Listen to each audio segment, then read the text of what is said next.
The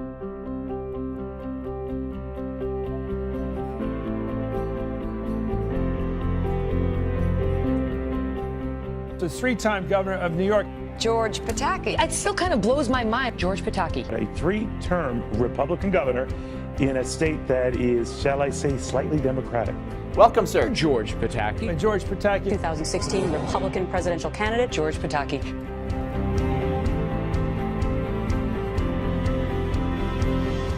You're up for this now. I'm up for this. If you believe you have the ability to lead, to change Washington, to protect the American people, and to win an election, and I know I can win in other than just bright red states, and you sit it out when things are so bad, nationally and globally, shame on you. You're a Republican who was elected and reelected here in New York State. I ran as a Republican conservative. How? How did it happen? Because I had an agenda that crossed party lines.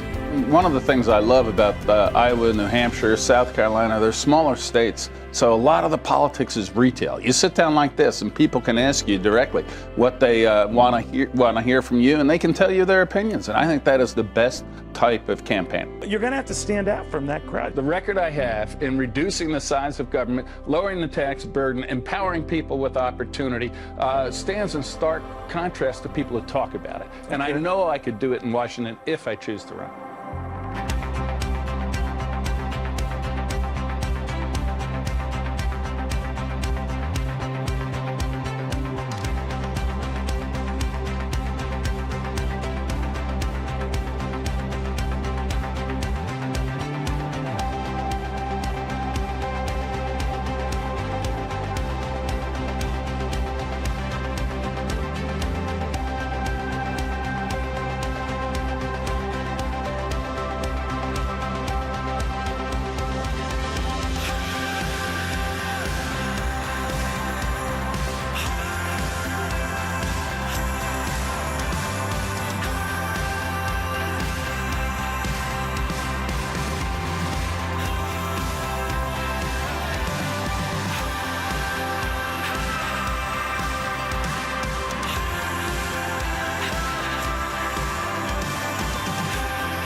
There's so many big names right now Absolutely. being bandied about. How would you stand out? Oh, I don't. I'm taller than all of them, I think.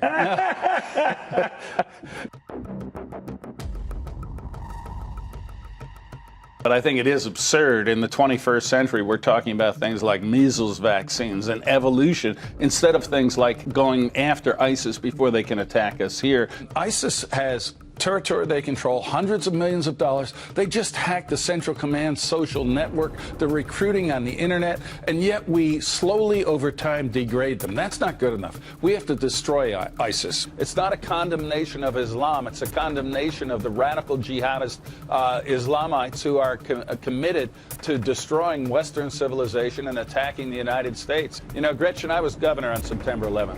I saw the consequences of inaction back then, and I don't want to see that again. Forgive me if I get a little emotional here, but I've been to too many police funerals. I've seen what they did on September 11th, the NYPD, the fire department, the Port Authority police, and I'm going to have their backs as long as I can live. You know, much as I hate the idea of us having to send troops overseas, both my sons served overseas. I don't want to see one more American than is necessary sent overseas. But we can not let this happen. What I would do is have massive strikes, whatever quick strike force, boots on the ground are necessary to deny them training camps, planning, recruiting centers, social media outlets, financial hubs, and then get out. You know, everybody can say, I'm going to do this, I'm going to do that. I can say I've done it, and that's very different.